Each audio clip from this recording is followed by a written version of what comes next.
Alors, nous voici dans cette deuxième partie de conférence du 6 octobre 1984, intitulée « Le rôle des avatars ».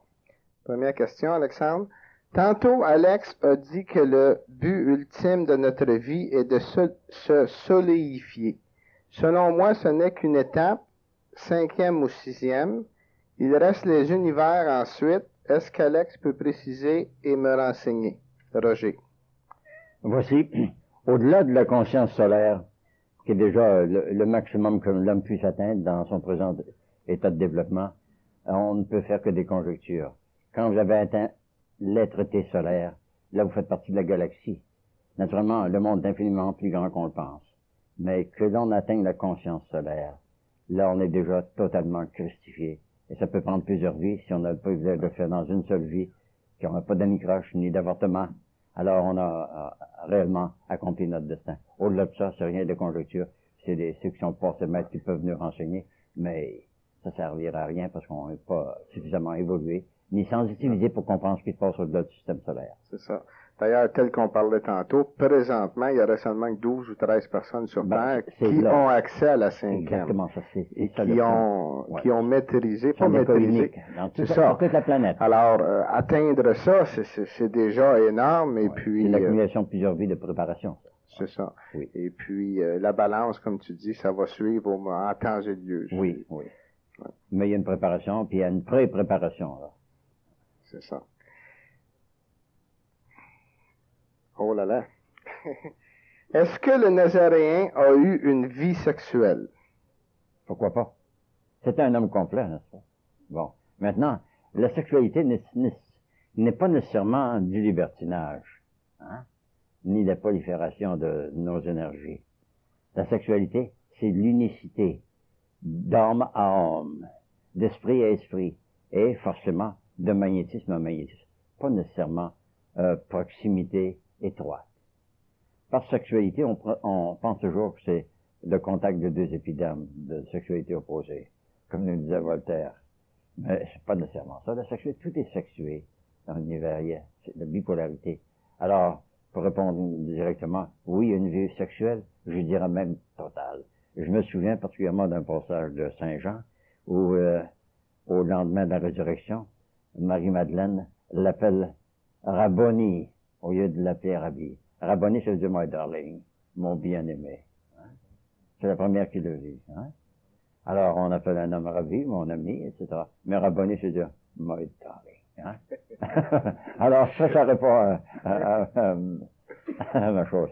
Oui. Il y a une anecdote qu'un grand initié a déjà raconté un jour, Alexandre, qui est la suivante. Il faisait une comparaison avec, disons, les 7 niveaux les 7 chakras avec la sexualité. Et puis, il disait, si vous avez une bâtisse de 7 étages, et puis, naturellement, il y a l'électricité, tous les services, ainsi que l'eau, vous avez une tuyauterie qui montre à chaque étage. Forcément. Naturellement, si tu vas avoir de la pression en haut, puis tu laisses toutes les chancelures ouvertes en bas, tu n'auras pas de pression en haut. Non. Mais, un coup que la pression est rendue en haut, de temps en temps, tu peux ouvrir la chancelure en bas. Pourquoi pas, oui. C'est pas d'expansion. Oui. C'est ça. Maintenant, la sexualité à son pinacle, à son apex, c'est de faire l'élévation de l'énergie de l'arbre de vie jusqu'à son sommet. Mais il faut commencer par la racine de l'arbre. Ça, il n'y a pas d'erreur. La racine de l'arbre. La meilleure illustration qu'on a de l'immortalité, c'est dans le Paramecium Communem. On prétend qu'il passe sa vie tout entière en des sessions mensuelles d'accouplement. Mais quand il atteint un certain niveau, là, il se scissionne. Hein, il atteint l'immortalité. Hein, en se scissionnant simplement. Alors, la sexualité, je me répète, si vous me permettez, ce n'est pas nécessairement de la proximité ou du contact de deux épidermes. C'est sur le plan total. Et quand vous avez atteint cette capacité-là d'unification totale, il n'est plus question de concentrer sur un aspect que sur un autre, parce qu'elle est totale. Hein. Puis les éléments que l'on aura tendance à critiquer sont trop peu importants pour qu'on s'en soucie. D'ailleurs, l'immortalité physique, la sexualité joue un grand rôle dans l'immortalité Définitivement. Parce que la semence ruminale est immortelle. C'est la même semence qui faisait partie d'Adam qui fait partie de tous les autres. Elle se transmet de génération en génération. La cellule sexuelle est immortelle. Alors, je ne dirais pas la conserver, mais la sublimer, c'est ça qui contribue à notre immortalité. L'Atlantide va-t-elle submerger lors du changement de l'axe de la Terre? Elle va émerger. Elle va émerger à plusieurs endroits. Parce qu'elle a été submergée en 3 parties différentes, en 3 époques différentes de 2100 ans d'intervalle. D'abord, c'était Daïtia, ensuite ça Réuta, puis ensuite ça Poséidon. Alors, Poséidon commence déjà à surgir du sol, dans la mer d'Égée, dans la mer d'Égée. Elle est presque à ras de l'eau. Oui, il y a des pics à ras de l'eau, dans la mer d'Égée. Alors, l'Atlantide, graduellement, va émerger, après avoir subi cette période de submergence pendant plusieurs millénaires. C'est la même chose qui va arriver en Lémurie également, dans les mers du Sud, dans les mers du Pacifique, où l'Atlantide va ressurgir. D'après le calendrier Maya, la Terre devrait se redresser vers l'an 2040, le 16 ou 18 juillet. Qu'en pensez-vous? J'ai 3 dates qui ont été données à ce sujet-là. Ça approxime ça. Approximativement, c'est vers la fin du siècle, plus ou moins. Plus ou moins. Alors qu'il y aura ce passage de Soter, soit Sotis, dans le système solaire. Et là, ce sera exactement vers la fin du siècle. Bon, disons qu'en l'an 2000, ou bien peut-être un peu avant, 1900 quelque, oui. De toute façon, c'est pas important. Non, c'est pas le printemps tombe-t-il exactement le 21, mais c'est le 19 ou le 22, on sait pas. Alors, vers la fin du siècle, ce sera la fin d'un cycle. Ouais. Alors, on est déjà le pied dans l'ère du Verseau. Alors là, l'eau va se déverser. Ouais. C'est ça. Y a-t-il un moyen pratique et chimique de développer le 3e œil, Pierre? Oui, définitivement, il y en a un. C'est un moyen qui a été mis en pratique depuis bien des siècles. Il s'agit d'abord d'éveiller, de stimuler la glande pinéale, qu'on appelle le 3e œil, qui est le centre christique, en débouchant d'abord les foramen de nos oreilles qui sont habituellement bouchées. La pratique la plus efficace s'agit de presser sur vos narines avec le pouce et l'index et de souffler à plusieurs reprises de manière à ce que vous sentiez le tambour de vos oreilles se dilater à plusieurs reprises, comme ceci. Vous allez sentir vos tambours d'oreilles se déboucher. Hein? Alors, quand vous avez senti ça et laissé dilater plusieurs fois, vous placez la langue au palais, à la bouche fermée, et respirez abdominalement, à partir du bas abdomen jusqu'au thorax. La langue au palais. Et en même temps, les yeux fermés, vous convergez vos yeux vers le centre pinéal, ici, entre vos...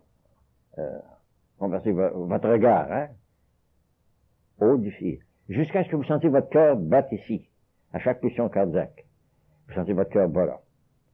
Et au bout de quelques jours que vous avez pratiqué ça, vous allez sentir votre champ magnétique se dilater, de même manière que vous allez sentir vos oreilles se dilater. Et à chaque pulsion cardiaque, ça va se développer comme ça. Pareil comme si vous disiez, j'ai un faisceau de lumière qui s'approche de moi puis qui s'éloigne de moi à chaque pulsion cardiaque. Et ce geste-là est efficace. En dedans de quelques jours, les uns pourront le faire la première fois. J'ai vu des gens le faire après 2 ou 3 reprises assez fréquemment. Et si vous pratiquez, disons, une dizaine de jours, là, vous direz, maintenant, je connais le truc pour ça. Il s'agit donc de bien vous déboucher les oreilles, comme ceci. Vous assurez que vos tambours sont dilatés. Et la langue au palais, vous respirez abdominalement, par les 2 narines, là. Et les yeux fermés, vous regardez ici entre vos 2 yeux. Voilà. Au point qui dit entre vos 2 yeux. Et là, cette pulsion cardiaque, vous allez la sentir ici. Vous allez sentir votre champ magnétique, votre aura faire ça. Ça, c'est le premier geste à faire. Si vous réussissez ça, vous allez pouvoir le faire toujours, c'est reposant, c'est bienfaisant. Ça vous rend conscient de votre aura. Vous en êtes conscient. Puis vous sentez, vous voyez des phosphènes. Habituellement, vous voyez un rayon violet sortir de votre glande pinéale ici. Un rayon violet. Vous le projetez même les yeux fermés. Et les yeux ouverts, vous pouvez le projeter sur un mur. Si le mur est blanc, vous allez voir un petit rond violet. Ça vient de votre glande pinéale ici. Ça, c'est le premier geste à faire. Il y en a plusieurs autres, mais à moins d'avoir accompli celui-là, on ne peut pas aller plus loin. Il y a une manière de respirer qui sont enseignées par le yoga, surtout le Kriya Yoga. Mais c'est de respirer alternativement par une narine ou par une autre avec un rythme cardiaque quelconque. Vous respirez 4 pulsions cardiaques d'une narine et vous expirez par l'autre 4 pulsions cardiaques.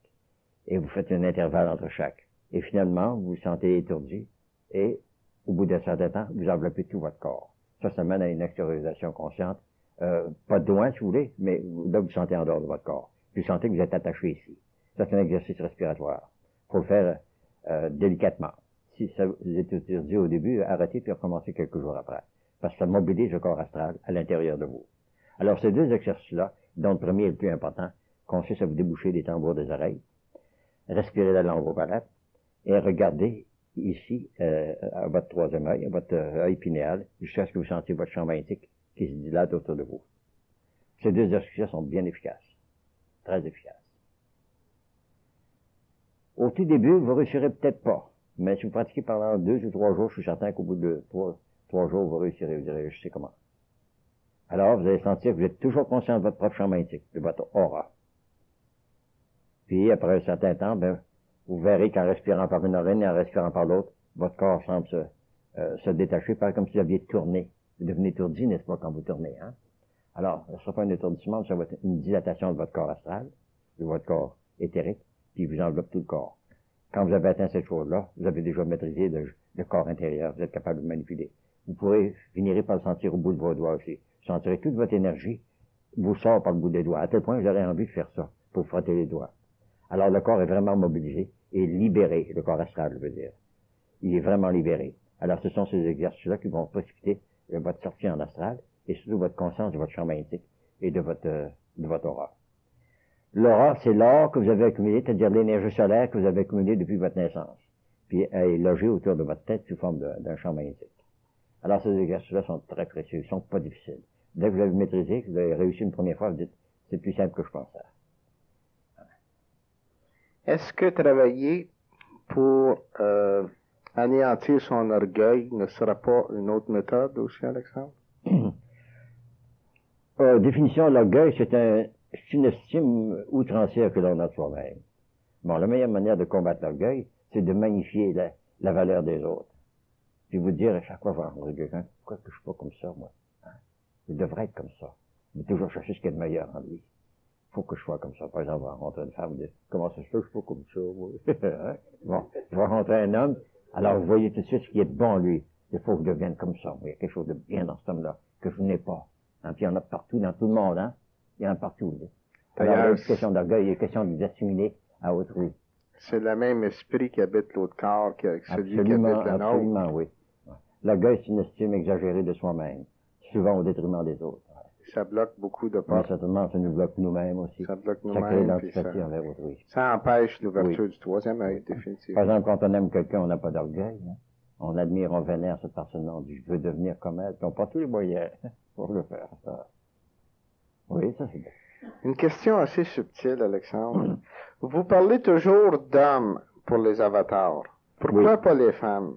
Par exemple, Marie, la mère de Jésus, n'en serait-elle pas une? Définitivement. Vous savez que dans l'Antiquité, il y avait le culte des Vestales, la déesse Vesta, qui était la déesse domestique, n'est-ce pas, dont la fonction est d'entretenir le feu domestique, le feu du foyer, et aussi d'entretenir les vraies valeurs. C'était la conservatrice des vraies valeurs. Alors, Marie était une héritière de toute une lignée de Vestales, comme ça, de déesses domestiques, qui, finalement, a été considérée assez digne pour devenir la colombe d'un temple. Bon, aujourd'hui, on a des colombes dans certains temples, n'est-ce pas? Dans le temps, c'était la Vestale. Et après plusieurs incarnations, plusieurs périodes comme ça de vocation sacerdotale, ça c'est vraiment une vocation sacerdotale pour les femmes. On peut la considérer comme une avatar, dans le sens qu'elle était digne de donner naissance à un être supérieur. C'est ça. Je pense qu'elle avait reçu des enseignements des Esséniens aussi. Oh, définitivement. Joseph, et si bien que Joseph d'Arimathie, puis plusieurs autres étaient des Esséniens. Et il y a des écrits qui existent, qui donnent un tas de précision au sujet du cheminement de cette fillette-là. Parce qu'elle était fillette quand on l'a reçue au temple, la première fois on parle de la présentation au temple. Il y en a eu 2, présentation de Jésus, présentation de Marie au temple aussi. Alors, tantôt, on a parlé de Myriam aussi. Myriam, la sœur de Moïse, exactement. Oui. Alors, il y en a eu plusieurs comme ça dans toute l'histoire. Mais, depuis le début de la chrétienté, alors on a préféré ignorer tous les autres pour mettre l'emphase sur le Nazaréen proprement dit. Mais tout de même, il reste encore des vestiges de leur cheminement, puis les femmes ont joué une grande partie, un grand rôle dans la spiritualité de l'humanité. un très grand nombre. Si on prend Nicolas Flamel, par exemple, le rôle de Exactement. Parnell, Parnell, son c'est la même épouse, chose, oui. c'était- On prend Ciliani, sa compagne, exactement la même chose. Alors, le meilleur exemple qu'on a, c'est encore celui de Nicolas Flamel, parce qu'il y a eu beaucoup de détails dans ce sujet-là. Et Moïse, naturellement. Oui. Maintenant, il y a une autre chose, Alexandre, c'est que l'ère du poisson, on sait que c'était l'ère de l'homme, Oui, et on Oui. dit que l'ère du Verseau va être l'ère de la femme. oui. L'ère précédente, qui était le temps des Atlantes, c'était une ère de femmes, si je me Ben trompe oui, pas, oui, à ce c'était le moment-là. temps des Amazones, quand les femmes ont commencé à s'assertir un peu. C'est là qu'ont commencé les guerres des Amazones pour s'imposer. Hein, dans le temps, en l'ère du bélier. Hein. En l'ère du taureau, en l'ère du bélier, en l'ère des poissons. Alors, c'est l'ère de la violence d'abord. C'est en réaction à l'ère de la violence que les Amazones, ou les femmes qui voulaient établir leur statu quo dans la vie, ont commencé à s'affirmer. Alors, pour l'ère du Verseau, la femme peut s'affirmer beaucoup plus, oui, normalement, oui. qu'elle La femme s'est a affirmée atteint, depuis... son droit à l'être été, oui. Ah oui, puis elle s'exprime aussi. Elle s'exprime, elle a cassé d'éloquence. De plus en plus. Où situer cette série d'êtres? Krishna, Ramakrishna, Krishnamurti dans les avatars. Bon, prenons Krishnamurti, Alcyone, comme on l'appelle parfois. Mhm. C'est un petit bonhomme que Madame Annie Besant et sa précédente, Madame Blavatsky, ainsi que le docteur Olcott et plusieurs autres, ont voulu guider. Ils ont voulu Ou en faire conditionner pour un en dieu. faire un messie du 20e Ouais. siècle. Mais le petit bonhomme il était déjà assez lucide par lui-même. Il dit, tel que vous êtes, je suis. Toutes les vilenies qu'il y a en vous, je n'ai pas celles à l'état. Par contre, tout ce qu'il y a de noble, je vais essayer de l'exemplifier. Il a refusé le rôle d'avatar dans le sens de messie. Hein. Mais il est devenu de plus en plus populaire, malgré qu'il est resté humble. Hein. Alors, il n'y a pas eu d'orgueil dans son corps. Alors, Krishnamurti, pour parler de celui qui est ici en vedette dans le moment, il est devenu industrialisé maintenant. Oui. Alors, Ben, mais Ramakrishna, si on prend Ramakrishna, c'est un ascète de l'Inde. Hein? Oui. Ramakrishna, je pense, avait atteint, je sais pas s'il avait atteint l'intégration du supramental, mais il avait atteint le niveau supramental. Justement, oui. Même, j'ai lu un peu de Ramakrishna en comparaison avec Aurobindo. Alors, Aurobindo s'est inspiré de lui pour tout ce qui est écrit. La vie divine, par exemple, s'est inspiré de Ramakrishna. Et Krishna, proprement dit, dans les Upanishads, avec les guerres qui se passaient en Inde dans le temps. Alors, on conserve le nom, c'est toute la même racine, Christ, hein? La même racine, c'est les consciences solaires. Alors, tous ces phonèmes-là prennent leur existence d'après la conscience solaire, que ce soit Krishna, Krishnamurti, Ramakrishna, ou ben, etc. Alors, on met l'élément christique en vedette dans ça. Y a-t-il une explication ésotérique au fait que la femme ne peut officier la messe, la consécration? Merci. Non, il n'y en a pas du tout. Parce que la femme... C'est la loi de l'homme. Oui, mais elle détient la même énergie, mais seulement le pôle opposé. L'homme, par lui-même, n'est pas capable d'émettre une énergie vitale sans qu'il y ait la conscience féminine en lui. Il l'a déjà, mais à l'état récessif. Alors que chez la femme, c'est le contraire. C'est l'état masculin qui est récessif. Mais la femme est déjà hominisée à la naissance. Et l'homme féminisé à la naissance aussi. L'idéal, c'est d'établir l'équilibre. Pour établir l'équilibre, c'est la fusion de deux êtres, deux hommes sœurs. Mais seulement, l'homme n'est pas monosexué, pas plus que la femme. Alors, l'un est en déséquilibre et proportionnellement à l'autre qui est suréquilibré. Alors, l'idéal, c'est déséquilibrer. Puis le seul moyen de la disposition, ben, c'est par l'unicité des deux êtres. Régi par la loi de la dualité. Exactement. Nous sommes dans le domaine de la dualité. Et pour atteindre l'unicité sur notre plan, ben, il faut faire la fusion de deux êtres sur tous les plans. Physique aussi bien que mental et spirituel. Ouais. Est-ce qu'il faut avoir accès à l'intemporalité pour arriver à ça, Alexandre? Pas nécessairement. Non, non, non. Non, on vit dans un plan, dans un mode d'existence où le temps est tyrannique. Mais il faut s'y fier, faut s'y vouer. Ouais.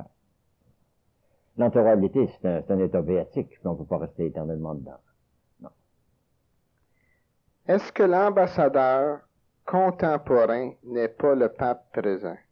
Jean-Paul II. J'ai beaucoup de respect pour cet homme. J'ai beaucoup de respect. Oui. Ils sont tous des ambassadeurs. Hein.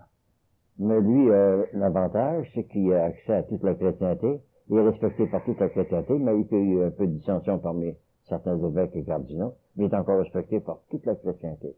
Et même les religions qui sont dissidentes, il peut attribuer. Ouais.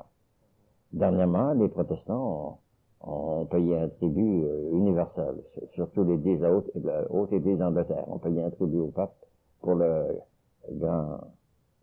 grande contribution qu'il a faite à la paix. Alors, c'est beau, ça.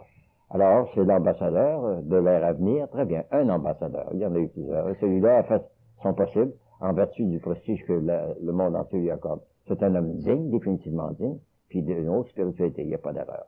Il l'a révélé par sa personnalité, qui a été dynamique à travers tous ses voyagements. On sait que l'ère du poisson, c'est l'ère de la croyance.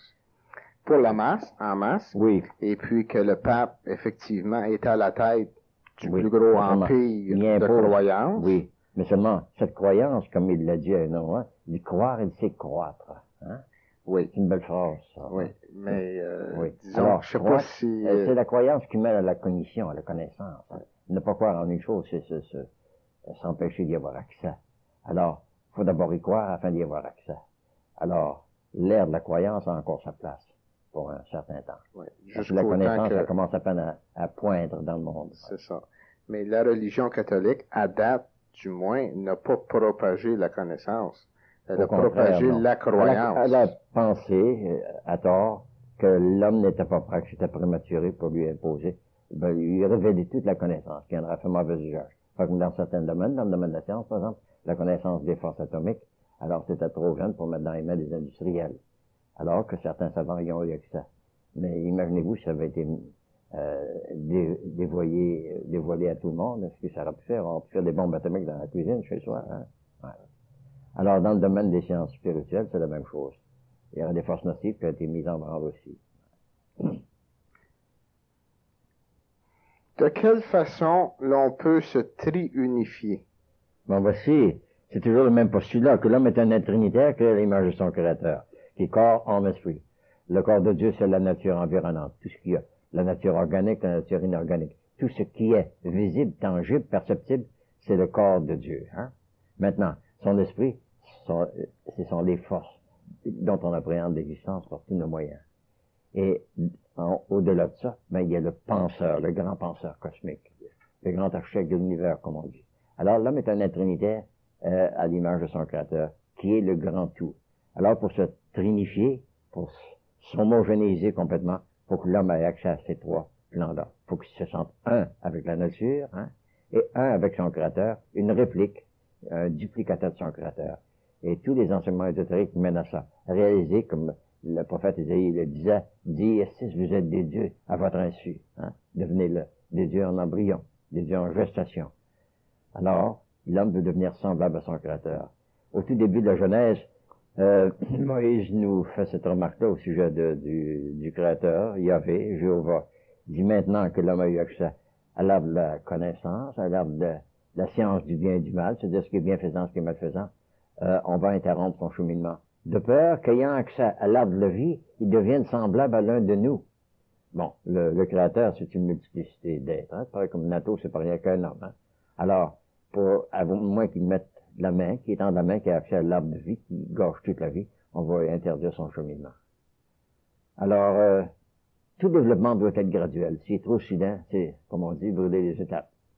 Alors, dans le développement de l'homme, c'était la même chose. Il y a eu des grandes catastrophes, des grands cataclysmes, causés par l'amour, c'est des grandes tragédies, causées par l'accès prématuré aux forces spirituelles qui ne peuvent pas manipuler. Tantôt, tu as mentionné que se rapprocher de la nature, comprendre la nature, je pense. Oui, s'unifier avec la nature, oui. Le comte de Saint-Germain était quelqu'un qui propageait énormément la compréhension de la nature pour la compréhension de l'univers. Absolument. Et puis... Je disais, la nature, c'est le corps de Dieu. Oui. Son essence, sa substance. Oui. Ah oui, Saint-Germain est un bel exemple de ça. Décidément. Cagliostro aussi, qui a fait des choses merveilleuses, hein, son disciple.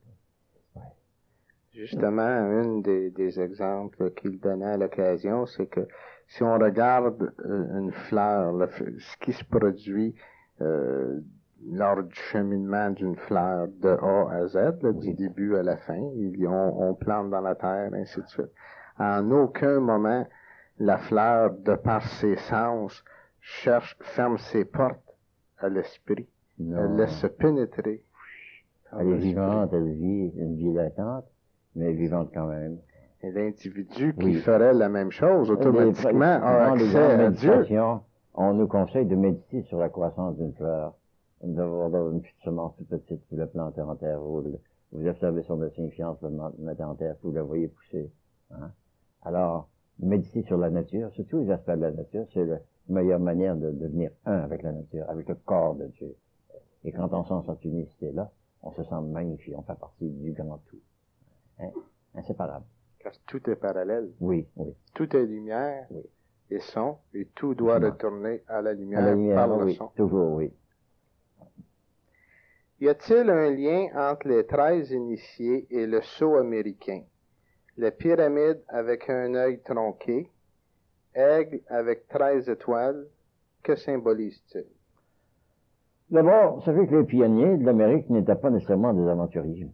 C'était des initiés qui voulaient, qui ont tenté, et ont presque réussi, c'est-à-dire il reste bien qu'un siècle pour réussir, de transmettre la connaissance d'Égypte, de Mésopotamie et de l'Amérique latine dans un nouveau monde. Alors, le sceau des États-Unis, c'est, on l'a en latin, c'est simplement Renovabis Facium Terre, et de l'autre côté, c'est Novus Ordo Seclorum, le nouvel ordre des siècles. Alors, leur intention, je dirais pas cachée, mais exhibée, c'était de renouveler l'ordre qui aurait dû exister toujours en Europe, qui voulait rétablir en chose. Alors, leur sigle, leur sceau, c'est ça. L'unification. L'unification, oui. Alors, oui. Novus Ordo Seclorum, c'est ça qui est marqué en haut. Puis les 13, c'était les 13 premiers États aux États-Unis. Hein. Puis les 13 étoiles, c'était les 13 tribus d'Israël. Alors tout ça, ils ont rassemblé ça ensemble. C'était des grands initiés, ceux qui sont partis de Amsterdam, tout ça. Surtout ceux qui sont rendus à New York, qui étaient à New Amsterdam autrefois. Hein. Alors là, ils ont façonné le sceau pour le donner aux pionniers qui sont arrivés avec le Mayflower, ces choses-là. Alors, leur intention était de rénover le cheminement des siècles pour atteindre le Saint-Daras. Il mentionne quelque part de l'autre côté, Renovabis Facium Terre. Cela, cette intention-là renouvellera la face de la terre. Sur leur argent, c'est marqué « In God we trust ». Oui, en Dieu nous nous fions. Oui, nous nous confions. Oui. Alors, il y avait un dessin prophétique dans ça. C'était pas rien qu'une expédition pour changer de régime. Non, c'était changer la face de la terre. De nouveaux mondes sous de nouveaux cieux. Il y a eu beaucoup, dans l'ère du poisson, les avatars ont dirigé les hommes. Oui, quand on étudie l'histoire. On est des grands législateurs. On est des grands législateurs sont rendus. Il y en a eu beaucoup. Ils ont été trop distancés, puis ils ont été trop combattus, oui. Mais là, avec l'ère de l'Aquarius, ils sont de plus en plus nombreux. Puis les 13 centres d'initiation qui existent sur la surface de la Terre, ben, ils sont très efficaces, sont très actifs. Très actifs. Ouais. Puis avant longtemps, on saura d'où ça part tout ça. C'est ça. Puis en plus de ça, ça va se propager. Ça restera pas seulement qu'à 13, parce que ici, dans la question, on demande s'il y a une relation, là. Mais plus ça va, plus l'individu se conscientise, évolue. C'est justement ça. Ça, c'est l'expression qui s'applique à ça. L'individu, de plus en plus grand nombre, se conscientise, devient conscient de sa véritable nature, de son véritable destin. Alors, quand ça sera propagé à travers toute la Terre, là, il y aura une rénovation de tout le système humain, système d'évolution. Et il faut noter que ça ne se fait jamais en masse, la conscientisation. Non, c'est toujours un niveau, un petit noyau quelque part, ça s'irradie à partir de là. C'est ça. Ça a toujours été comme ça dans tous les domaines. C'est ça. La vallée du Saint-Laurent est-elle aussi protégée que le plateau laurentien? Je suis pas géologue, mais il y a quelques années, j'ai passé quelques heures avec un géologue assez compétent, le docteur Kaiser, je crois. pense qu'on a déjà parlé de ça. C'est le géologue du gouvernement ici. Il a parlé de ça beaucoup. Il a découvert des failles dans le plateau de Saint-Laurent. Hein? Il a découvert des failles. Surtout dans le bout du Gaspé. Mais le sol est très solide. Il est granit. Il est granit. À mesure que vous dirigez vers le nord de la province, le sol est véritable granit. Alors, il est protégé. C'est pour ça qu'il n'y aura pas de secousse sismique dans le nord de la province de Québec. Il y en aura plutôt en descendant vers l'équateur. Vibratoire. Pourriez-vous donner des conseils comment faire une bonne méditation et exercice de respiration? Merci de nous faire don de vos connaissances d'une façon si humaine et si... Voici, pour prendre le sujet médian, c'est-à-dire le moyen efficace de méditer, c'est-à-dire d'atteindre le centre de notre être, c'est d'abord de se recueillir dans le silence et se vouer à cette résolution d'atteindre notre centre véritable. Et quant aux exercices respiratoires, c'est de respirer, comme je l'ai enseigné tout à l'heure, en respirant alternativement par les deux narines, afin que l'air que vous respirez soit de l'ozone. L'ozone, c'est l'air électrisé. Alors, quand vous respirez cet air-là, au lieu d'aller simplement circuler dans vos poumons, et dans votre trachée artère, et dans vos narines, circule à travers tout votre système, au point que vous sentez l'air émaner du bout de vos doigts. Ce n'est pas l'air, c'est la circulation qui émane du bout de vos doigts. Alors, quand vous apprenez à respirer comme ça, votre corps tout entier respire, parce que la peau est un organe respiratoire. C'est un organe respiratoire. Toutes les pores de la peau ont accès à l'air ambiant. Alors, si vous pouvez maîtriser l'air comme ça, le faire circuler, non seulement dans vos poumons, mais dans tous vos chakras, celui-ci et celui-là, alors, l'ozone, l'air électrisé, circule à travers tout votre système. Et graduellement, vous dites, là, j'ai une nouvelle vie qui s'est emparée de moi. C'est pas rien qu'une vie vibratoire, c'est véritablement un mouvement plus radiant. Alors, cet exercice respiratoire, là, c'est de déboucher les narines, les oreilles, afin que l'on respire par les deux narines, et la langue au palais, et l'œil figé sur votre centre christique, sur la pinéale, c'est ce qui est plus efficace. Et au bout de 2 ou 3 jours, vous direz, ben, ça c'est vivre maintenant. L'autre méthode, ben, c'est de s'asseoir en dessous d'une pyramide, hein, pour sentir les courants astraux. Hein. Ceux qui ont les avantages, qui sont capables de se fabriquer une pyramide triangulaire, puis que ça soit en dessous de ça pendant un certain temps, surtout à pleine lune, va sentir un air astral s'emparer d'eux. Faut pas rester trop longtemps. Non, parce qu'on vient survolter. C'est ça. On vient survolter au point qu'on se sent léviter. Passer une demi-heure en dessous de la pyramide, vous allez sentir que votre siège lève. Parce que vous changez votre air véritablement. Vous sentez que vous devenez plus léger, et votre siège lève, puis vous arrêtez de respirer comme ça, vous retombez à terre. Puis si vous passez ça un peu plus longtemps... Peut-être que c'est ce qui se produit pour toi, mais ça veut pas nécessairement dire que ça se produit pour tout le monde. Ben, il y a une fillette qui est venue une fois, elle m'a dit, j'ai l'impression que je suis pas assis sur la chaise. Je l'ai pas constaté, je l'ai pas osé m'approcher par modestie. Oui. Que pensez-vous? Oui, un siège ordinaire, vous êtes bien assis, là, il bouge pas, hein. Et puis d'un coup, vous sentez que les ressorts sont moins puissants, puis qu'ils se lèvent, ou qu'ils sont plus puissants, puis qu'ils se lèvent. Alors, vous faites même vos mains. Alors, vous revenez, et vous dites, ça va retomber dans votre chaise. Pas élevé beaucoup, mais élevé, disons, une coupe de pouce. Est-ce que ça arrive fréquemment, ça? Est-ce que le taux vibratoire de l'individu jouera un rôle dans ça? Dans ce phénomène? Oui, mais ce taux vibratoire, on peut l'altérer continuellement. La respiration rythmée augmente le taux vibratoire, ou l'accélère le vibratoire. Les exercices respiratoires sont bien importants. Quand vous les avez maîtrisés, vous le ferez continuellement. Même, vous trouvez que c'est un besoin quotidien, de respirer. Pour bien vous recharger, bien vous charger d'énergie. Que penser de Lobsang Rampa? Est-il un initié, Maurice? Ben, Lobsang Rampa, l'original est mort en 59, après avoir écrit The Third Eye. Hein. Mais la maison Ryder & Son ont fait tellement d'argent avec ce volume-là qu'ils ont engagé 2, je dirais pas des avatars, mais 2 écrivains fantômes pour écrire en son nom. Le dernier que j'ai rencontré, il résidait à une place dans le bas de la ville, comment ça s'appelle, ça? Exactement, je l'ai rencontré là. Oui, il y avait ces deux fameux chats, là. Oui.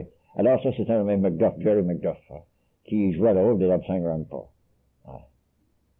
Et Lobsang, en 59, a écrit ce volume-là, de Third Eye, le troisième œil, dans lequel il décrit la perforation de son front aussi, avec des tranches de bambou pour devenir clairvoyant artificiellement. Alors, pendant 3 ou 4 années, il a été engagé comme espion, par les forces du Sudète, en Russie. Puis il est mort en 59. Mais un initié, non. C'est plutôt une initiation forcée. Ouais. Non. Oui, je pense il a écrit ce qu'il a écrit par la suite, ou ce que son représentant ou son écrivain fantôme, un ghostwriter, qu'il appelle ghostwriter, a écrit en puisant sur des choses d'arabe de sagesse, par exemple. Ça a été puisé partout ailleurs. Ensuite, c'est Lobsang, médecin, mais c'est la médecine tibétaine qui a été écrit. Mais toujours par celui qui l'a suivi, celui qui l'a représenté. Alors, ça fait fureur parce que les gens, dans le temps, voulaient entendre parler de ce choix, que c'est que le troisième œil, que c'est que le centre christique, tout cela. Alors, c'est celui d'un coup, puis il y a une trentaine de volumes qui sont sortis sur le sujet. Mais alors, Lobsang est devenu une figure, mais... C'est comme Uri Geller. Uri Geller a joué le rôle de fasciner la masse pour que les gens s'intéressent à savoir qu'il y a quelque chose autre que la religion. Vous voyez, le phénomène qui est exhibé, c'est simplement le contrôle de l'énergie. Bon, c'est juste simplement de canaliser votre énergie par vos antennes afin de plier, de modifier ou de démolir des objets qui étaient supposés être rigides. Des cuillères, des fourchettes, des choses comme ça. Alors, il prenait, disons, une cuillère, puis en concentrant son énergie jusqu'à ce que elle se communique, il pouvait le tourner, par exemple, ça avait été dimanche mollo, mais du caoutchouc. C'est un phénomène qui a été fait maintes et maintes fois chez nous. Enfin, ça en était ridicule. Oui. Mais lui avait le rôle de le propager. Il y avait en Europe et en Amérique du Nord. qui l'a commercialisé, oui. C'est ça. Oui. Bon, il y a plusieurs qui font ça. On a des enfants, même à la radio, à la télévision, faire le même phénomène qu'ils faisaient. On disait, il n'y a rien là, tant qu'à tourner. Puis le gars, la tournait. Ça, c'est un fait véritable. Ça. Ah oui, effectivement. C'est qu'en Europe, il est interdit à Uri Geller de passer à la télévision, en France, en Allemagne, puis dans la majorité des pays, parce que les enfants qui voyaient ça, d'ailleurs, Uri Geller, en regardant des lumières, il les faisait sauter. Oui. Et puis, il a fait des démonstrations à la télévision. Et puis, les enfants, eux autres, qui ne sont pas souillés par, disons, qui ont l'esprit dont Jésus parlait des enfants, c'est ça la foi, puis qui sont pas, leur sens les a pas encore, ils s'en vont, puis ils l'essayent, dans mon ça expérience, j'en ai vu 4 ou 5 cas comme ça, c'est fait spontanément. Il n'y a rien là, on tourne ça comme ça. Il y a des choses assez comiques, tout ça. Une petite fillette, par exemple, c'était un cas d'un tournevis dont elle a fait un tire-bouchon. Un tournevis ordinaire en bois, là-dessus, j'étais à peu près de la grosseur d'un crayon ordinaire. Elle a pris d'une main comme ça, puis elle a tourné. C'est pas un tournevis, c'est un tire-bouchon. C'est fantastique, ça. Mais pour ça, elle a pas tué. Elle prenait la laine. Elle dépensait trop d'énergie. Mais c'était pas de l'énergie musculaire. Non. Il y avait définitivement un contrôle sur la matière. Oui, un contrôle sur la matière. C'est ça. Il s'agit de réaliser que vous avez de l'énergie à votre disposition, puis dans des conditions favorables, vous pouvez la mobiliser, puis les mettre par vos antennes. Un guérisseur fait ça, Le guérisseur, c'est ce qu'il fait. C'est pas rien dire, tiens, voilà, t'es guéri, mon homme, merci de mon Dieu, puis etc. Faut qu'il mette son énergie. Alors, faut réaliser sa présence, faut réaliser qu'on peut la manipuler, la contrôler, la diriger pour des fins bienfaisantes. Alors, cette énergie-là est disponible, est à notre disposition. Alors, Lobsang Rampa a probablement joué le même rôle que Uri Geller, soit de fasciner la population. Exactement. Ainsi qu'on a aujourd'hui, présentement, c'est David Copperfield, qui justement est à Montréal. Lui, c'est un juif américain, et puis... Copperfield, t'as mentionné ça? Oui, David Copperfield.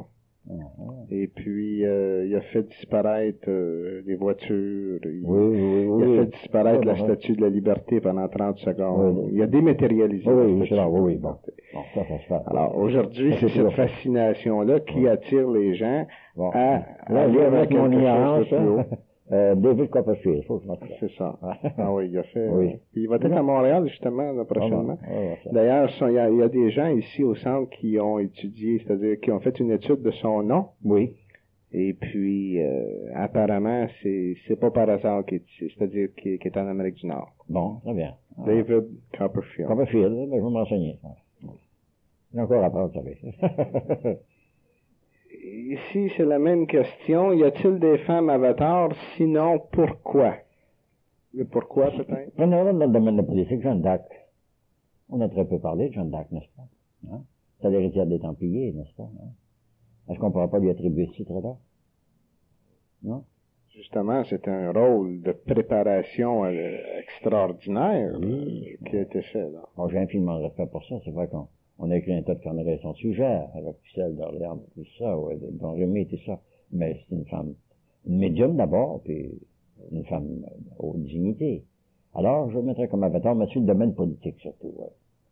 D'ailleurs, la politique a sa place dans tout, même dans la spiritualité, il n'y a pas d'erreur. Définitivement, Oui. le domaine politique est très, très important. D'ailleurs, il est suivi de près par... Il y a un personnage que j'aime citer, c'est toujours Mahatma Gandhi.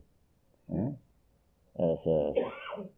Sa campagne de la non-violence. Hein? C'est beau, ça.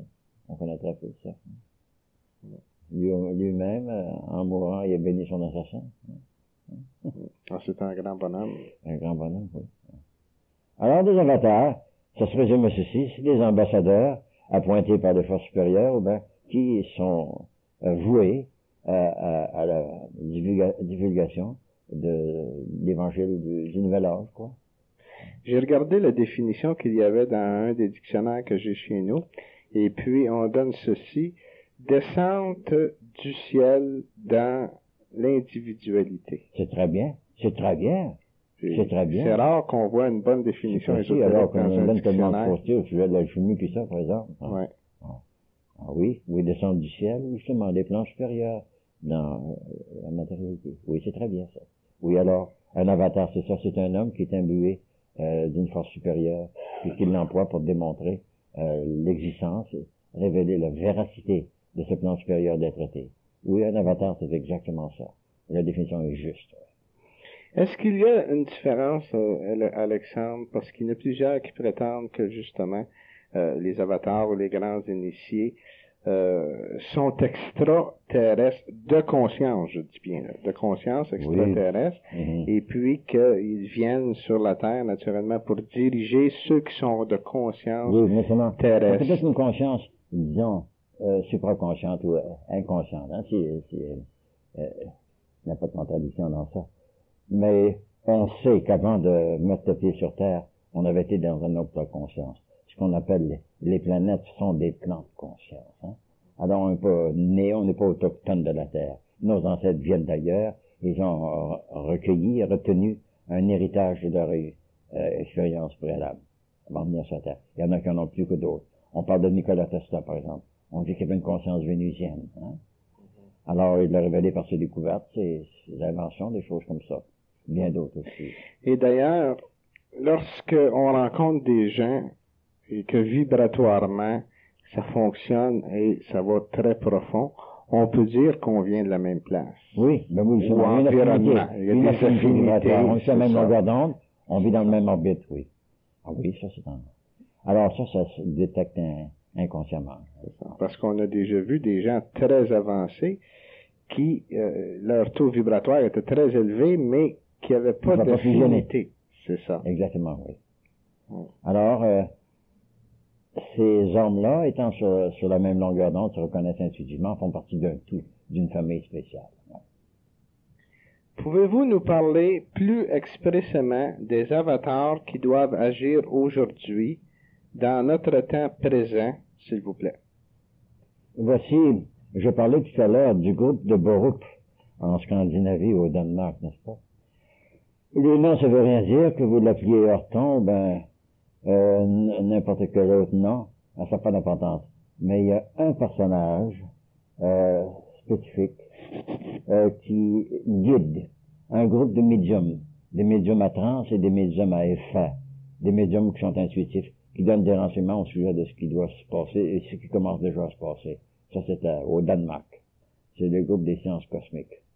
Maintenant, la manière qu'ils popularisent ça, c'est un peu commercialisé, je dirais. Moi, je ne suis pas suffisamment familier. Mais derrière ce mouvement-là, il y a certainement un élément spirituel très prononcé. Très prononcé. Il n'y a pas de hasard. Chacun, parce que les précisions qu'ils donnent sont en accord avec tout ce qui a précédé. Tout ce qui a précédé. Puis dans bien des cas, on a pu vérifier, pas rien que moi, 2 ou 3 autres avons vérifié que c'était authentique. Alors ce groupe-là vient de Borup, qui est au Danemark, je crois. Alors, il y a eu des phénomènes qui sont passés, ils s'en passent toujours dans des cas comme ça. Et ces phénomènes-là sont plutôt intrigants. Mais c'est quelque chose qui vient d'ailleurs. Ça, j'en suis certain. Au Québec, que se passe-t-il? Ah, franchement, au Québec. Au Québec. Il faut que je sois silencieux. Là. Je suis encore un peu dans le doute sur les 2 ou 3 personnages. Ouais. Mais enfin, ils font leur possible. Mais il y en a qui simulent, hein. C'est ça qu'il faut éviter. Ouais. Il y en a qui simulent. Il y en a toujours eu. Dernièrement, on parlait beaucoup de, comment ça s'appelle, Raël, c'est le nom Raël? Raël? Oui. On va parler de ce nom-là? Oui, j'ai justement une question. Au sujet de Raël, oui. Vorillon, il y a un nom Vorillon, au sujet. Puis il y a 3 ou 4 qui prennent ce nom-là aussi, qui disent qu'ils sont, agencés par la même entité. Mm-hmm. Alors, il y en a question de ce bonhomme-là. Ouais. Mais c'est pas au Québec, ça, c'est en France, Alexandre. Oui, mais il sera disséminé à Québec maintenant. Non? Oh, il vient de temps en temps. Oui. Il me semble qu'on a dit qu'il s'était manifesté à Québec, ou du moins qu'il avait essayé à établir contact avec une loge maçonnique l'a répudié, naturellement. Ils ont dit que c'était Oui, ils l'ont répudié, ils ont dit que c'était pas mal farfelu. Mais enfin, c'est tout ce que je connais. J'ai entendu le nom, simplement. On ne veut pas qu'il ait dit des choses assez farfelues, mais enfin... Bien, ici, j'ai justement une question ici, oui. Qu'est-ce que vous pensez du journaliste François Claude, surnommé Raël par les extraterrestres et qui dit avoir fait un voyage avec eux? À peu près la même chose que je penserais de ce bonhomme qui est parti avec les extraterrestres du mont Palomar. Comment s'appelle celui-là? Georges Adamski, n'est-ce pas? Georges Adamski, c'est ça? Ben oui. J'ai lu 3-4 volumes à son sujet. Puis il y en a un qui l'aurait rencontré il y a une dizaine d'années sur les flancs du mont Palomar. Puis il dit que c'est un bonhomme qui était bien sincère, un peu naïf, mais qui des fois, qui avait des visions qui impliqueraient qu'il aurait eu contact avec des extraterrestres, justement au pied du mont Palomar. Puis il aurait fait des voyages en soucoupe volante, en objet volant comme ça. Georges Adamski, oui, je crois. Hein. Est-ce que c'est le corps astral qui voyage ou le corps physique? Ben là, il se trouve avoir une mutation qui se fait. Voilà. S'il passe au-delà de l'atmosphère de la Terre, ben, il se fait une mutation forcément. Parce que le corps physique ne pourra pas subir ces tensions-là atmosphériques. Non, je ne crois pas. Vous diriez sur Vénus, voyez-vous, même pour aller sur la Lune, comment est-ce qu'il faut lui prendre des précautions? Hein? Mm-hmm. Non, je pense qu'il y a une décorporation qui se fait. Définitivement. Ou une transmutation qui se fait. Parce que les conditions du corps physique s'adaptent aux conditions de la Terre. Et sur d'autres plans de conscience, ben, le corps doit être adapté à ces modes de vie-là. Est-ce que tu as déjà vu le symbole de Raël? Non. Quand tu auras une chance, étudie-le. Oui, très bien. Ah. On en parlera après. C'est bien, mon bon. Merci. Alors. Oui, mais je souhaite en connaître davantage, c'est ça. Mais, moi, naturellement, je me gave un peu de tout ce qui est décrit, mais je préfère être objectif dans tout ce domaine-là. Ce que je sais pas, je ne peux pas en parler, je n'ai pas droit. Oui, il faut aussi réaliser que les écrits sont la mémoire des autres. Oui, justement, oui. Et il y a tellement de pollution dans le littéraire aussi. C'est ça. Oui. Mais son symbole est très significatif. Il est graphique. Pardon? Est-ce un symbole graphique? Je sais pas, là, non. Mais... il y a des affinités avec prière de Sion, disons. Vraiment? Ben, selon moi. C'est possible. Alors, il faut que je me renseigne. Je vais m'enseigner. Si Jésus n'a pas été reconnu, c'est qu'on ne l'attendait pas dans le secteur où il est apparu. Sûrement que le nouveau Messie ne sera pas reconnu parce qu'il n'apparaîtra pas là où on l'espère. Qu'en pensez-vous? Je vous souvenez ce que notre bonhomme Benjamin Crème disait qu'il serait visible à travers toute la surface de la planète. Hein? Il y a un an et demi, à peu près, quand il a parlé de ça, qu'il serait visible dans l'hyperespace et qu'il se projettera, pareil comme un personnage dans un poste de télévision. L'émission peut se projeter sur des centaines d'écrans. Alors, le Christ cosmique pourra se projeter à plusieurs endroits à la fois. Pour la même raison que je viens de vous citer, hein, que c'est possible de se projeter sur tous les écrans réceptifs, que ce soit des écrans conscientiels ou bien des écrans matériels. Ça, c'est possible. Mais si c'est le Christ cosmique, vous parlez qu'un personnage, alors là, c'est possible qu'il soit reconnu à travers toute la Terre simultanément, comme Benjamin Crème le prétendait. Mais lui, il s'était trompé de date, je ne sais pas, mais... Est-ce qu'il serait possible aussi, Alexandre, que le Christ se manifeste par plusieurs ambassadeurs sur la terre? Oui, à Montfavet, en France, quelque part en France, il y a nommé Georges Roux. Vous avez déjà entendu parler de ce nom-là? Vous avez entendu parler de Georges Roux? Il a écrit de belles choses, n'est-ce pas? Oui, de très belles choses. Maintenant, j'ai pas tout lu ce qu'il a écrit. J'ai pas digéré même ce que j'avais lu. Mais il y a des choses étonnantes. Et des choses authentiques, il n'y a pas d'erreur. D'ailleurs, ce qu'il a écrit, aussi les journaux d'un guérisseur, là, et les paroles d'un guérisseur, puis la mission divine, c'est de lui. Ça, c'est très précieux, n'est-ce pas? C'est très précieux. Alors, ce Georges Roux, ainsi qu'une demi-douzaine d'autres, qui en Amérique du Sud et en France et en Allemagne et en Scandinavie, là, quelques-uns, sont des ambassadeurs, que ce soit institués tels eux-mêmes ou bien qui ont été commissionnés par des forces supérieures. Il y en a plusieurs à travers la planète, j'en suis certain. Parce que ce qui est important pour l'humain, c'est pas de voir un homme qui revient avec l'état christique, Non, mais non. c'est de connaître l'état christique. Justement. Disons dans le début de l'ère du Verseau, si ce qu'on anticipe qui va arriver C'est sa nature qui va révéler véritablement quelle est son identité. C'est pas les phénomènes qu'il va produire, parce que le phénomène, c'est une denrée assez populaire maintenant. Alors, c'est sa nature christique qui va influencer les masses, son irradiation solaire. Alors, on est dans une ère de mouvement, une ère de transition, de transmutation, et elle devient de plus en plus efficace. Parce que d'ailleurs, lorsque Jésus était sur terre, de sa vie connue, je dis bien, là, il n'a pas prêché dans tous les pays. Oh non, mais non. Sur terre. Mais non, ce sont ces apôtres qui ont disséminé l'enseignement, nominalement Saint Paul surtout, oui. C'est ça, parce qu'il n'a pas été en Angleterre, il y avait de la Non, vie en Angleterre, il n'a Non, pas été en France, il n'a pas été... On a son Joseph d'Arimathie qui est allé. Hein. Oui. Oui, Joseph d'Arimathie est allé en Angleterre. Oui. Et puis il y a eu des phénomènes qui s'est produits en Amérique du Sud, lors que... Prenez toutes ces apparitions mariales, il y en a eu plusieurs. Oui. Hein, des apparitions mariales. Que ce soit été la Vierge Mère de Jésus, ou bien que ce soit été simplement la Mère universelle. Hein. Alors il y en a eu un très grand nombre. Il y en a eu en Inde aussi. Alors au lieu d'avoir Marie, c'était Maïa, ben c'était la Mère universelle, ou l'élément féminin de la déité. Alors il y en a eu plusieurs comme ça. Ça, ce sont des avatars, ça aussi. Ouais. L'élément féminin de la déité. La déité, oui. La déité, l'élément féminin. On dit Dieu est bipolaire, hein, tandis que c'est le mâle et femelle, ou positif, négatif, ou actif et passif, c'est ça. À toutes les forces, et surtout la force de toutes les forces, qui est Dieu, faut que je sois forcément bipolaire, autrement il n'y aura pas de manifestation. Oui, c'est pour ça que j'emploie cette expression-là, l'élément féminin de la déité. C'est ce qu'on appelle la mère universelle, Marie, hein, la grande-mère. Ouais. Pas la grand-mère, la grande-mère. Ouais. Pas la belle-mère. Trop agissable. Pas tout. Est-ce que vous avez écrit des livres? Ben, des pages, peut-être 2-3 000 pages. J'ai un petit dictionnaire alchimique, un vademecum de laboratoire. Un lexique, quoi. Mais pas encore été édité. J'en ai pas copié quelques-uns, des choses. J'en ai laissé quelques-uns en train. Ici. Ah. Comment tu dis ça? Un lexique? Un dictionnaire? Un lexique alchimique. Un alexique, oh yeah!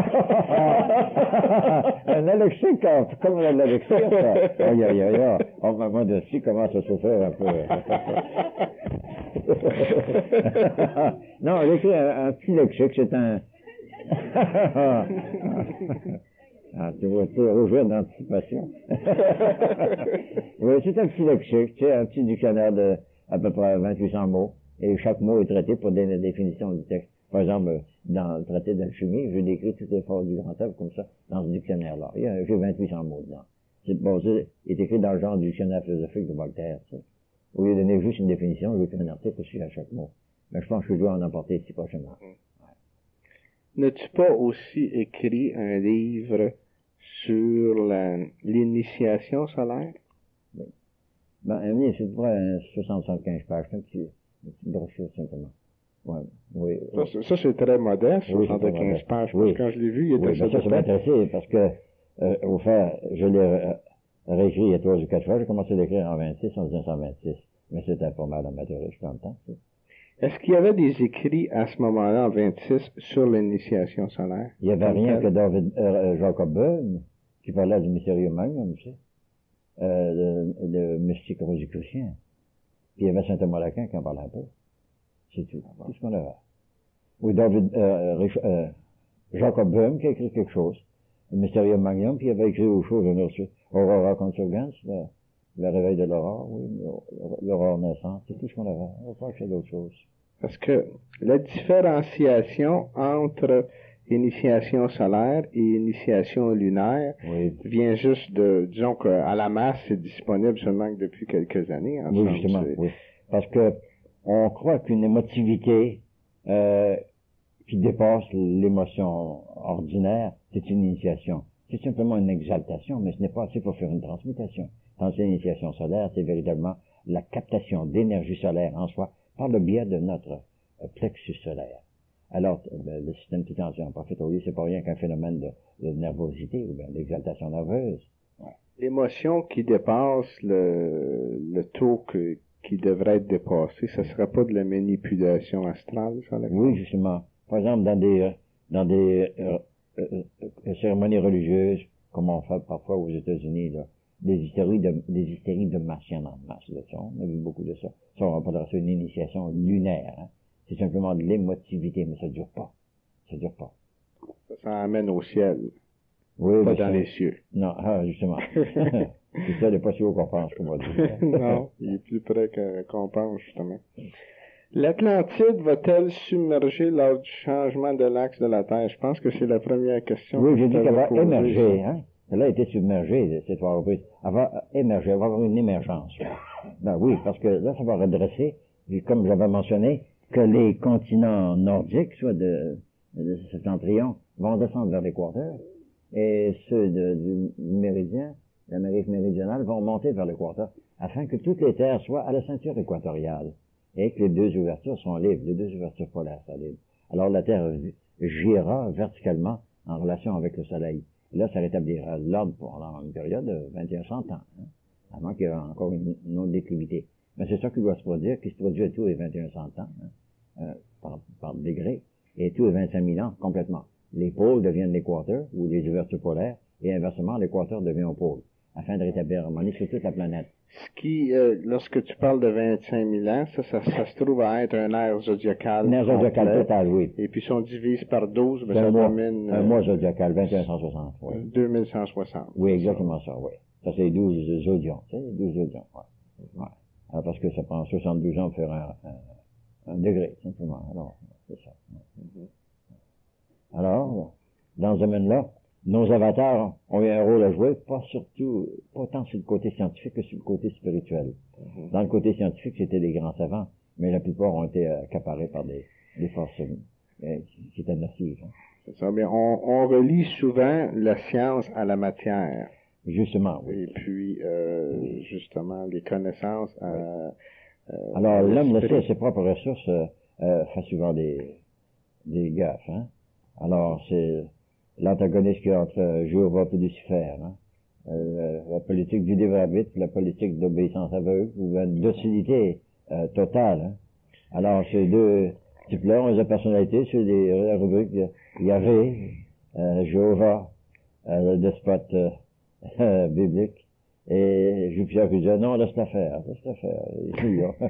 J'en dois faire ce qu'il veut, puis après présentement. Oui, mais s'il n'y avait pas eu de descente dans la matière par Lucifer, il y aurait pas de un robot, l'homme sera encore un robot, mais oui. C'est ça. C'est ça, alors, c'est pour ça que tout sur Terre est important. On dit que l'homme est supérieur à l'ange, pour la simple raison qu'il est doué d'un libre arbitre. Il doit faire ce qu'il veut, c'est-à-dire bien faire, c'est bien vouloir. Excusez-moi. Oui, puis il y a plusieurs entités astrales, naturellement, qui non individualisées, qui ont communiqué avec des êtres, et puis sous forme de fascination, ces choses-là. Puis on voit ça à travers plusieurs livres. Et puis ce que l'on remarque de ce que ces gens-là communiquent, c'est ceci, ce que moi j'ai remarqué, du moins Alexandre, c'est que ils nous trouvent toujours très chanceux d'avoir un véhicule physique. Oh oui. Eux sont limités le Parce qu'ils n'ont pas progrès de et véhicule. l'évolution se fait tant qu'on sera dans le corps physique. La récompense se fait en dehors, oui. Exactement. Eux ne peuvent pas créer. Non. Tandis que l'être, le véhicule physique, c'est habité par l'esprit. Justement. Et lorsque l'être Mais il faut qu'il y ait moyen d'expression. ajuste, Moyen d'expression, c'est ton soma, ton corps. c'est ça, ajuste le miroir de façon Oui. à ce que la lumière divine, disons, c'est une Oui, façon c'est de, justement ça. Parce il que peut refléter la matière et ne pourra créer. pas coucher de l'esprit si elle n'était pas d'abord imprégnée par l'esprit. Bon, faut qu'elle soit là. La matière, c'est la matrice. C'est C'est la ça. matrice de l'esprit. C'est ça. Véritablement. Parce qu'on a souvent tendance à répugner, là, lorsque les gens commencent à se spiritualiser, ils répugnent la matière, Non, ils non, pensent non. que tout devrait être gratuit, qu'ils Non, devraient, non, c'est rêver en couleur, puis dans le cosmos, il n'y a pas de rêve en couleur, Non, non, tout non, est non. orchestré, tout est mathématiquement Oui. Il y a programmé. un ordre, oui. Ouais. C'est ça que c'est. L'ordre, ouais. Alors c'est le balancement du L'équilibre, matériel, ça doit être l'équilibre. Dans notre petit monde, à nous aussi bien que dans le grand monde, oui. Puisqu'on est une réplique du grand tout. L'homme, c'est un minutium mondum, comme on dit, hein. Alors, un petit monde, puis il est complet. Alors, il faut réaliser qu'il doit se comporter.